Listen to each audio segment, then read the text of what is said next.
الحمدللہ الصلاۃ والسلام علی رسول اللہ وعلی آلہ وصحابہ اجمعین، اما بعد، اعوذ باللہ من الشیطان الرجیم، بسم اللہ الرحمن الرحیم۔ رب اشرح لی صدری ویسر لی امری واحلل عقدۃ من لسانی یفقہوا قولی۔ اللہم صلی علی محمد وعلی آل محمد، یا مقلب القلوب ثبت قلبی علی دینک، اللہم اجرنا من النار، آمین یا رب العالمین۔ الحمدللہ آج قرآن مجید کے تعارف کی نشست نمبر 4 کا آغاز کریں گے۔ اللہ کے فضل سے ہم قرآن کے تعارف میں جس پوائنٹ کو ڈسکس کریں گے وہ ہے کہ قرآن ایک عظیم معجزہ ہے۔ اس ٹاپک کو ڈسکس کرنے کے لیے میں قرآن مجید میں سورۃ البقرہ کی آیت نمبر 23 کو بنیاد بناؤں گا، جس میں اللہ تعالیٰ فرماتے ہیں وَإِن كُنتُمْ فِي رَيْبٍ مِّمَّا نَزَّلْنَا عَلَىٰ عَبْدِنَا، کہ اگر تمہیں اس کلام میں جو ہم نے اپنے آخری پیغمبر محمد رسول اللہ صلی اللہ علیہ وآلہ وسلم پر نازل فرمایا کچھ شک ہے، فَأْتُوا بِسُورَةٍ مِّثْلِهِ، فَأْتُوا بِسُورَةٍ مِّن مِّثْلِهِ، تو جاؤ پھر تم بھی اس جیسی ایک صورت بنا لو۔ پھر آگے فرمایا وَادْعُوا شُهَدَاءَكُم مِّن دُونِ اللَّهِ، اور اللہ کے مقابلہ پر جو بھی تمہارے مددگار ہیں ان سب کو بلا لو، ان کنتم صادقین، اگر تم اپنے دعوے میں سچے ہو یا اگر تم سچے ہو۔ تو یہ ہے وہ قرآن کی آیت سورۃ البقرہ، وہ پہلا چیلنج جو کفار مکہ کو دیا گیا تھا سورۃ البقرہ کے اندر آیت نمبر 23 میں۔ اس کے علاوہ بھی اللہ تعالیٰ نے قرآن مجید میں 4 اور مقامات پر یہ چیلنج کفار مکہ کو دیا۔ آپ قرآن کو کھولیں، سورہ یونس کے اندر انہیں چیلنج دیا گیا، سورہ ہود کے اندر چیلنج دیا گیا، سورہ بنی اسرائیل کے اندر، سورہ طور کے اندر انہیں یہ چیلنج دیا گیا کہ اگر تم اس کلام میں قرآن مجید میں شک کرتے ہو تو پھر جاؤ اس جیسی ایک صورت بنا لو۔ اب آپ دیکھیں کہ اسلام کو شکست دینے کے لیے، محمد رسول اللہ صلی اللہ علیہ وسلم کو ہرانے کے لیے اور اس قرآن کو غلط ثابت کرنے کے لیے انہیں چاہیے تھا کوئی ایک صورت بنا لاتے۔ ان کے لیے یہ صورت بنانا مشکل نہیں تھا، کیونکہ وہ عربی زبان کو جانتے تھے، عربی زبان سے واقف تھے۔ جیسے میں نے پچھلی دفعہ بھی سرسری صاحب کو بتایا تھا کہ نبی صلی اللہ علیہ وآلہ وسلم کی پیدائش سے 150 برس پہلے ان کی ایک ادبی انجمن قائم ہو چکی تھی، جس میں ہر قبیلے کے شعراء، ادیب اور دانشور شامل ہوتے تھے، اور وہاں پر وہ اپنی شاعری، قصیدے اور فلاں جس میں وہ مہارت رکھتے تھے وہ وہاں پہ پڑھتے تھے، لوگوں کو سناتے تھے۔ ان کے باقاعدہ مقابلے ہوا کرتے تھے اس انجمن کے اندر عربی زبان میں، تو وہ عربی کی فصاحت و بلاغت سے خوب واقف تھے، عربی کو جانتے تھے۔ تو انہیں یہ چیلنج دیا گیا کہ اگر تمہیں اس کلام میں شک ہے تو پھر جاؤ تم بھی اس جیسی ایک صورت بنا لو۔ لیکن یہ اس کتاب کا معجزہ ہے قرآن مجید کا کہ جو لوگ عربی جانتے تھے وہ اس جیسی ایک صورت تو دور کی بات ہے، ایک آیت بھی پیش نہیں کر سکے۔ تو یہ اس قرآن کا معجزہ ہے۔ اور الٹا پھر بجائے اس کے کہ وہ اپنی غلطی کو تسلیم کرتے، وہ مان جاتے کہ ہاں یہ کلام الہی ہے اور آپ اللہ کے پیغمبر ہیں، یہ کام کرنے کے انہوں نے یہ کہنا شروع کر دیا کہ محمد صلی اللہ علیہ وسلم ایک لوہار سے یہ سیکھتے ہیں اور پھر ہمیں آ کے سناتے ہیں، کیونکہ مکہ کے اندر ایک لوہار رہتا تھا تو وہ نبی صلی اللہ علیہ وسلم کی باتیں بہت دھیان سے سنا کرتا تھا، اور آپ بھی کبھی اس کے پاس چلے جایا کرتے تھے، وہ آپ کو انجیل کی کوئی آیتیں پڑھ کر سنایا کرتا تھا، یعنی وہ آپ کے ساتھ اس کی بڑی گہری دلچسپی تھی، آپ یہ کہہ لیں اس کا ذوق تھا آپ کے پاس بیٹھنا، آپ کے ساتھ ملاقات کرنا۔ ہر انسان کا اپنا اپنا ایک ذوق ہوتا ہے، بے شک آپ مخالفت بھی رکھیں کسی کے ساتھ، لیکن ہر انسان کا ایک اپنا، اس کی تربیت ہوتی ہے، اس کی پرورش کے اندر یہ چیز شامل ہوتی ہے، اس کا ایک اپنا ذوق ہوتا ہے کہ وہ اختلاف رکھنے کے باوجود بھی ہر انسان سے اچھے طریقے سے ملتا ہے، گفتگو کرتا ہے، اس کے ساتھ ٹائم اسپینڈ کرتا ہے اور اسے کچھ اپنی سناتا ہے، کچھ اس کی سنتا ہے، بجائے یہ کہ آپ کسی کے لیے دروازہ ہی بند کرتے ہیں کہ اگر اس نے میری بات مانی ہے تو ٹھیک ہے، ورنہ اس کا منہ اس طرف اور میرا منہ اس طرف۔ تو اسلام بھی ہمیں یہ تعلیم نہیں دیتا، بلکہ اسلام ہمیں یہ تعلیم دیتا ہے کہ آپ جتنا مرضی اختلاف رکھیں، لیکن آپ کے درمیان وہ جو بھائی چارہ ہے، وہ جو ایک دوستی ہے، وہ جو ایک تعلق ہے، وہ برقرار رہنا چاہیے۔ تو اسی سلسلہ میں نبی صلی اللہ علیہ وسلم اور وہ لوہار بھی آپ سے ملاقات کرتا رہتا تھا۔ تو بجائے کہ کفار مکہ یہ مانتے کہ ہاں ہم لوگ غلط ثابت ہو گئے، ہم اپنے جو ہمیں قرآن نے چیلنج دیا اس میں ہم فیل ہو گئے، یہ کہنے کہ انہوں نے آپ پر الزام تراشی کی۔ اس کے علاوہ بھی بہت سے الزامات آپ پر لگائے، آپ کو جادوگر کہا، آپ کو مجنون کہا، آپ کو شاعر کہا، ٹھیک ہے۔ اور آپ یہ دیکھیں کہ جو شاعری سے واقف تھے انہوں نے تصدیق کر دی کہ یہ شاعر نہیں، شاعر کا کلام نہیں ہے، یہ کسی مجنون کا کلام نہیں ہے، یہ کسی جادوگر کا کلام نہیں ہے۔ اب آپ دیکھیں کہ ادھر مکہ کے اندر نبی صلی اللہ علیہ وسلم کے پاس ایک شخص آیا، صحیح مسلم کے اندر یہ روایت موجود ہے، اس کا نام تھا ذیماد، دعات کے ساتھ آپ ذیماد کہہ سکتے ہیں۔ تو وہ نبی صلی اللہ علیہ وآلہ وسلم کے پاس آیا اور اس نے پوچھا کہ میں نے سنا ہے کہ آپ عجیب عجیب باتیں کرتے ہیں، کیا میں آپ کا علاج کر دوں؟ آپ پر کوئی شاید جن سوار ہے جو یہ ساری باتیں آپ سے کرواتا ہے۔ تو وہ آیا تھا نبی صلی اللہ علیہ وسلم کا علاج کرنے کی نیت سے کہ میں ایک دفعہ چیک کرتا ہوں کہ اس شخص کو کیا مسئلہ ہے۔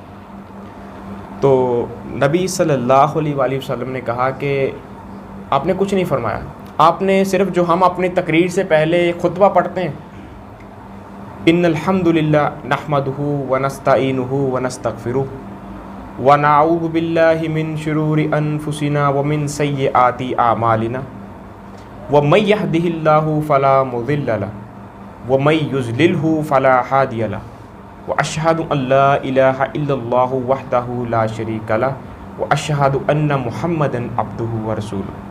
صرف نبی صلی اللہ علیہ وسلم نے اس کے سامنے خطبہ تلاوت کیا، پڑھا،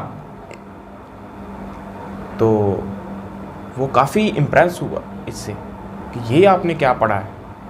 تو اس نے پھر ڈیمانڈ کی کہ ایک دفعہ پھر دوبارہ پڑھ کر سنائیں۔ تو پھر نبی صلی اللہ علیہ وسلم نے خطبہ دوبارہ پڑھا، تو اس نے کہا کہ یہ کسی مجنون کا کلام نہیں ہو سکتا۔ تو وہ فوراً اس نے کہا کہ یا رسول اللہ اپنا ہاتھ آگے کریں، میں آپ کی بیعت کر لوں۔ فوراً مسلمان ہو گیا، فوراً ایمان لے آیا، یعنی نبی صلی اللہ علیہ وسلم کو ٹھیک کرنے آیا تھا اور اپنا روحانی علاج اس نے کروا لیا۔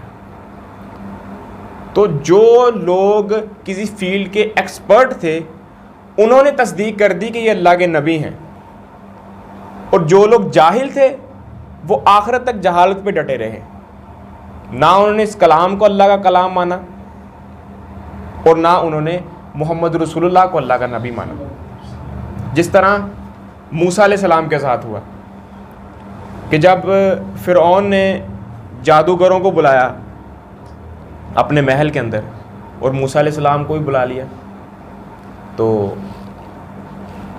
انہوں نے وہ اپنا جو جادو تھا ان کے پاس، جو میجک کا ایک جس میں وہ ایکسپرٹ تھے، انہوں نے وہ فارمولے آزمانا شروع کر دیے، چیزیں سانپ بننا شروع ہو گئیں.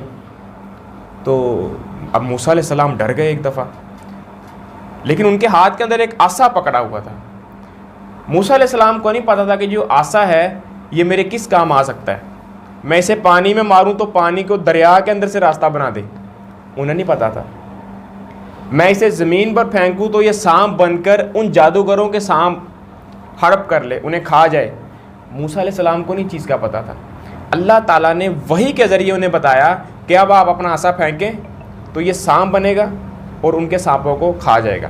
موسیٰ علیہ السلام نے اپنا عصا پھینکا، وہ عصا سانپ بنا اور ان کے سانپوں کو کھا گیا. یہ سارا جو آپ یہ کہہ لیں کہ سین پیش آ رہا ہے فرعون اور جادوگروں کے سامنے اور موسیٰ علیہ السلام کے درمیان. تو اس وقت جادوگروں نے تصدیق کر دی کہ یہ جادوگر نہیں ہے. وہ موسیٰ علیہ السلام پر ایمان لے آئے. کیوں؟ کیونکہ وہ اس فیلڈ کے ایکسپرٹ تھے. اسی طرح محمد رسول اللہ کے ساتھ کئی واقعات پیش آئے کہ جو کسی فیلڈ کے ایکسپرٹ تھے انہوں نے تصدیق کر دی کہ یہ اللہ کے پیغمبر ہیں. آج بھی دیکھ لیں کہ جب ہمارے گھر کے اندر کوئی بجلی خراب ہوتی ہے تو ہم کسی ایکسپرٹ کو بلاتے ہیں، پھر وہ تصدیق کر کے بتاتا ہے کہ اس میں یہ مسئلے ہیں. اگر ہم کسی جاہل کو بلا لیں تو بجائے اس کے کہ وہ کوئی ایک سوئچ یا ایک کوئی بورڈ یا ایک کوئی گرپ کو ٹھیک کرے، وہ اور ہمارے بہت سے مسئلے پیدا کر جائے گا. پھر آئے دن جب ہم کسی جاہل سے کام کرواتے تو آپ دیکھتے ہیں کہ ہماری تاروں کے اندر تاریں گرم ہونا شروع ہو جاتی ہیں. تو تاریں گرم ہونے کی وجہ سے وہ تاریں آنے والے وقت میں جل جاتی ہیں، بہت کم وقت گزار سکتی ہیں. کیوں؟ کیونکہ کوئی نہ کوئی ایک جوائنٹ غلط جوڑ لگ چکا ہوتا ہے. تو وہ جو ایکسپرٹ ہوتے ہیں انہیں پتہ ہوتا ہے کہ کون سا جوڑ ہم نے کہاں پر لگانا ہے. تو جو ایکسپرٹ تھے انہوں نے تصدیق کر دی کہ واقعی اللہ کا کلام ہے، اور جو جاہل تھے وہ آخر تک جاہلیت پہ ڈٹے رہے. اس کے بعد آپ یہ دیکھیں کہ یہ قرآن کا یہ بھی معجزہ ہے کہ دنیا کی کوئی بھی کتاب اٹھا کے آپ دیکھ لیں، الہامی کتابیں، عام کتابوں کے علاوہ بالخصوص آپ الہامی کتابیں اٹھا لیں، کسی کتاب کے اندر بھی یہ والا چیلنج نہیں کیا گیا جو قرآن کے اندر کیا گیا کہ اگر اس کلام میں، اس کتاب میں شک ہے تو اس جیسی ایک اور کتاب بنا لو. صرف یہ فضیلت بھی قرآن کو ہی حاصل ہے کیونکہ یہ چیلنج اس کے اندر دیا گیا. باقی کتابوں کے اندر یہ چیلنج نہیں دیا گیا تھا. باقی کتابوں کے متعلق جس طرح ہم قرآن کے متعلق کہتے ہیں سورہ ہجر کی آیت نمبر 9 کو بنیاد بنا کر کہ اِنَّا نَحْنُ نَزَّلْنَا الذِّكْرَ، کہ ہم نے اس ذکر کو نازل فرمایا، وَإِنَّا لَهُ الْحَافِظُونَ، اور ہم ہی اس کے محافظ ہیں، اس کی حفاظت کرنے والے ہیں. باقی کتابوں کے متعلق تو یہ نہیں کہا گیا کہ ہم اس کے محافظ ہیں. اللہ نے وہ ذکر ضرور نازل کیا، وہ کتابیں ضرور نازل کی، لیکن اللہ نے یہ کہیں نہیں کہا تھا کہ ہم اس کی حفاظت کریں گے. یہ چیز بھی اس قرآن کا معجزہ ہے کہ جس ہستی نے اس کلام کو نازل کیا باقی کلاموں کی طرح اس نے اس کی حفاظت کی ذمہ داری بھی لی. یہ بھی قرآن کا معجزہ. پھر اس قرآن کا یہ بھی معجزہ ہے کہ یہ اللہ تعالیٰ نے نبی صلی اللہ علیہ وآلہ وسلم کے سینہ مبارک کے اوپر نازل فرمایا. یہ تختیوں کی شکل میں نہیں آپ کو دیا گیا، یا آپ کو صحائف کی شکل میں نہیں دیا گیا، بلکہ یہ اللہ تعالیٰ نے اپنے امین فرشتے جبرائیل علیہ الصلاۃ والسلام کے ذریعے نبی صلی اللہ علیہ وآلہ وسلم کے سینہ مبارک پر اس کو نازل فرمایا. اور وہ سارا سینہ آپ کو پتہ ہے بارہا کئی دفعہ بیان ہو چکا ہے کہ کوہ ہیرا کے اندر آپ موجود تھے، جبرائیل علیہ السلام آئے، اس سے 1 مہینہ پہلے دنیا سے آپ کا دل اچاک ہو چکا تھا، آپ کھانا لے کر کوہ ہیرا پر چلے گئے تھے، پھر آپ وہاں پر کئی کے دن گزارتے، پھر دوبارہ گھر آتے. تو یہ سارا وہ سین صحیح بخاری کے اندر آتا ہے. تو پھر جب آپ پر وہی نازل ہوئی، پھر آپ گھر آئے، خدیجہ رضی اللہ تعالیٰ عنہا کو آپ نے سارا قصہ بتایا، پھر آپ ورقہ بن نوفل کے پاس گئے، انہوں نے تصدیق کر دی کہ یہ وہی فرشتہ ہے جو موسیٰ علیہ السلام پر نازل ہوتا تھا. اگر میں زندہ رہا تو آپ کی ضرور مدد کروں گا، ورنہ جو بھی پیغام لے کر آیا اس کی قوم نے اسے وہاں سے نکلنے پر مجبور کر دیا. تو پھر آنے والے 13 سالوں کے اندر دیکھیں گے کس طرح مکہ سے آپ کو ہجرت کر کر جانا پڑی. تو جب یہ کلام آپ پر اس وقت نازل ہوا امین فرشتے کے ذریعے، تو یہ بھی اس کتاب کا معجزہ ہی ہے کہ یہ آپ کے سینہ مبارک پر نازل ہوا. سورہ مزمل کے اندر آتا ہے انا سنلقی علیک قولا ثقیلا، کہ ہم آپ پر ان قریب ایک بھاری فرمان نازل کریں گے. پھر روایات کے اندر آپ دیکھ لیں، زید بن ثابت رضی اللہ تعالیٰ عنہ بیان فرماتے ہیں کہ جب کبھی آپ پر وہی اس حالت میں نازل ہوتی کہ میری ران آپ کی ران کے نیچے ہوتی، یعنی نبی صلی اللہ علیہ وسلم کی ران زید بن ثابت کی ران کے اوپر ہوتی، تو زید بن ثابت رضی اللہ تعالیٰ عنہ بیان فرماتے ہیں کہ میری ران پر ایسا شدید بوجھ پڑتا کہ مجھے لگتا کہ اب میری ران ٹوٹ جائے گی. اور عائشہ رضی اللہ تعالیٰ عنہا بیان فرماتی ہیں کہ شدید سردیوں میں جب آپ پر وحی نازل ہوتی تو آپ صلی اللہ علیہ وسلم کی پیشانی مبارک پسینے سے تر ہو جاتی. اور عائشہ رضی اللہ تعالیٰ عنہا بیان فرماتی ہیں کہ جب آپ پر وحی نازل ہوتی اور آپ اونٹنی پر بیٹھے ہوتے تو اونٹنی زمین کے ساتھ لگ جاتی، بیٹھ جاتی، اس وقت تک اٹھ نہیں سکتی تھی جب تک وحی کا سلسلہ منقطع نہ ہو جائے، بند نہ ہو جائے. تو یہ اس پوائنٹ آف ویو سے ایک بھاری فرمان تھا، یعنی یہ آپ کے سینہ مبارک کے اوپر نازل ہوا. اور احادیث کے اندر ہمیں ملتا ہے کہ صحابہ کرام رضی اللہ تعالیٰ عنہم بیان فرماتے ہیں کہ جب کبھی نبی صلی اللہ علیہ وسلم پر وحی نازل ہوتی تو آپ اس طرح نیچے جھک جایا کرتے، اور آپ کے منہ کے اندر سے جیسے ہم خراٹے نہیں لیتے، آپ کے منہ کے اندر سے خراٹوں کی طرح کی آوازیں آنا شروع ہو جایا کرتی، اور ہم آپ کے اوپر ایک کپڑا ڈال دیا کرتے. جب وحی کا سلسلہ ختم ہوتا تو آپ وہ وحی ہمیں پڑھ کر سنایا کرتے. تو یہ وحی کا ایک موضوع بھی کہہ لیں، یہ ایک آپ کہہ لیں کہ وحی نازل ہونے کا جو ٹائم پیریڈ ہے وہ بہت ایک سینسٹیو ٹاپک بھی ہے اور بہت ایک سینسٹیو وقت بھی تھا، کیونکہ اللہ تعالیٰ نے پوری حفاظت آپ کو دی. پھر اس کے بعد قرآن مجید کے اندر ہی آیا ثم ان علینا بیانا، کیونکہ جب وحی نازل ہوا کرتی تو نبی صلی اللہ علیہ وسلم جلدی جلدی اس کو ریپیٹ کرتے، اس کو پڑھتے. ہمارا بھی یہی ہوتا ہے کہ جب ہم کوئی ارادتاً یا غیر ارادتاً کوئی ضروری بات کو سنتے ہیں تو ہم اسے اپنے ذہن کے اندر بار بار ریپیٹ کرتے ہیں. مقصد اس سے ہمارا مقصود یہ ہوتا ہے کہ ہم اس چیز کو جلد از جلد یاد کر لیں، کیونکہ وہ ایک اہم چیز ہے. تو نبی صلی اللہ علیہ وسلم اس وحی کو جلد از جلد یاد کرنے کی کوشش کرتے. آپ کو منع کر دیا گیا، سورہ قیامہ کے اندر ہی ہے. آیت نمبر شروع کی آیات میں ہے 15 سے 19 یا 20 کی آیات کے اندر یہ سارا آپ کو سمجھایا گیا کہ جب وحی نازل کی جائے تو آپ نے خاموشی سے سننا ہے.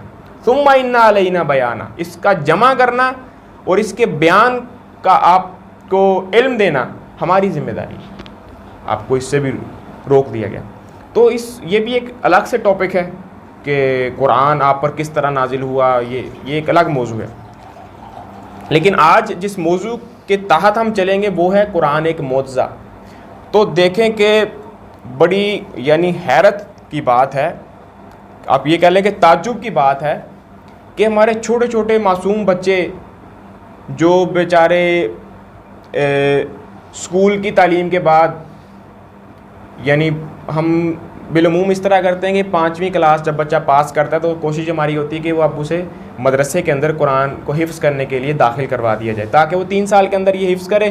پھر اس کے بعد ہمیں یہ اپرچونٹی مل جاتی ہے کہ آپ اب بچے کو ڈائریکٹ 8 کلاس میں ایڈمٹ کروا سکتے ہیں یا آپ 9th کے اندر کروا سکتے ہیں. تو ایک چھوٹا سا بچہ جس سے اس کی مادری زبان کے اندر ایک چھوٹا سا رسالہ یاد کروانا بڑا مشکل کام ہے. ہماری زبان اردو ہے تو ہمارے چھوٹے سے بچے کو اردو زبان میں کوئی میگزین یا کوئی چھوٹا سا رسالہ یا کوئی چھوٹا سا ٹاپک یاد کروانا بہت مشکل ہے. اگر کسی کو تجربہ ہوا ہو تو شاید اسے اس بات کا اندازہ ہو. لیکن قرآن مجید جو اس بچے کی زبان ہی نہیں ہے بچہ اسے یاد کیا کرتا ہے بلکہ فر سنانا شروع کر دیتا ہے زیر زبروں کی غلطی کے بغیر. اور 1445 سال میں کوئی ٹائم پیریڈ بھی ایسا نہیں گزرا کہ پوری دنیا کے اندر لاکھوں کی تعداد میں، بلکہ اب تو آپ کروڑوں کی تعداد میں کہہ سکتے ہیں، حفاظ ناموجود رہے ہوں. یہ بھی اس قرآن کا معجزہ ہے.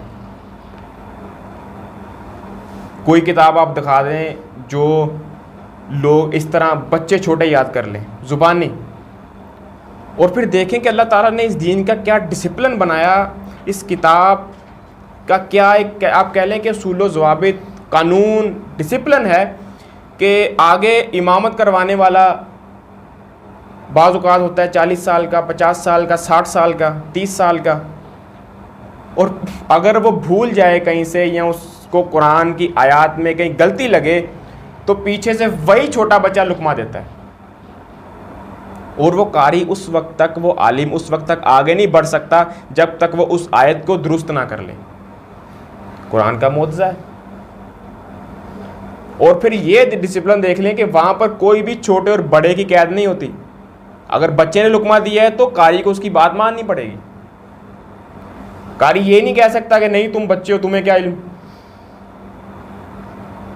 یہ قرآن کا معجزہ ہے کہ اللہ تعالیٰ نے اس دین کو اس لیے نازل فرمایا تاکہ حق بات کوئی بھی کرے، چھوٹا ہو بڑا ہو، کسی قوم سے بھی اس کا تعلق ہو، کوئی بھی ہو، حق بات کرے تو اس کی بات ہم نے ماننی، نہ کہ اس شخصیت کو دیکھنا ہے. اس کی کوئی مثال دے سکتا ہے؟ مثال کے طور پر ابو ہریرہ رضی اللہ تعالیٰ عنہ کو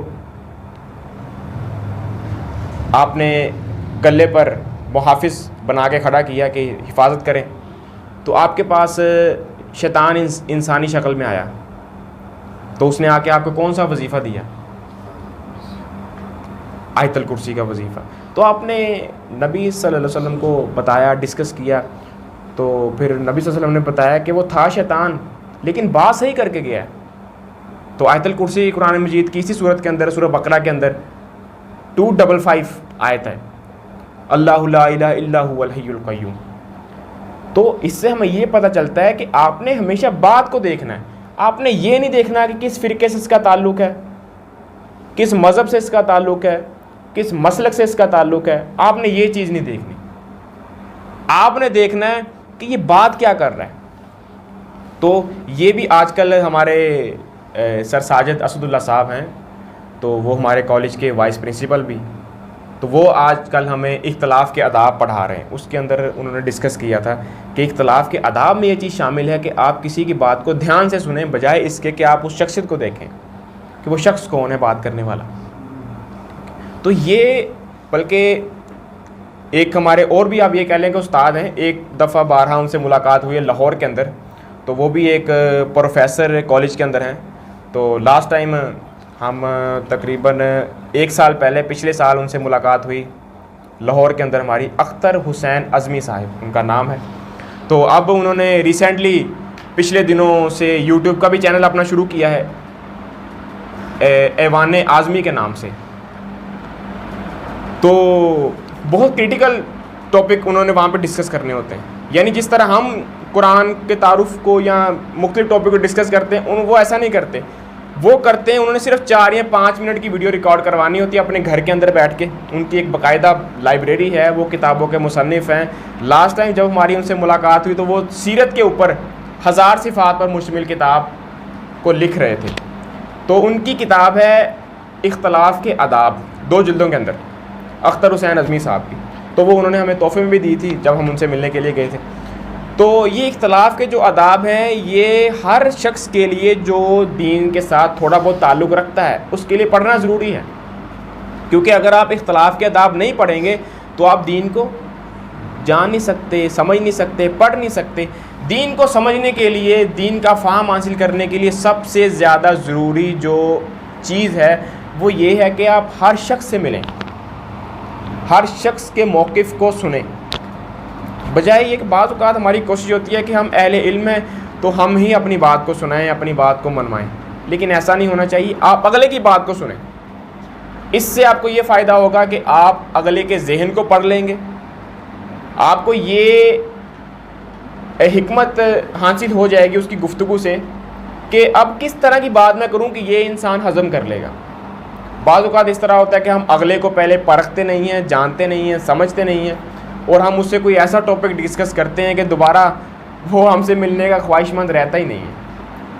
تو ایسا اثر چھوڑ کر جائیں کہ اگلا بندہ آپ سے ملنے کا خواہش مند رہے, دوبارہ وہ آپ سے ٹائم لے کے یار میں آپ سے گفتگو کرنا چاہتا ہوں. تو بات یہ ہو رہی تھی کہ قرآن مجید ایک معجزہ ہے, اللہ تعالیٰ نے اس کو محفوظ کیا حفاظ کے ذریعے سے.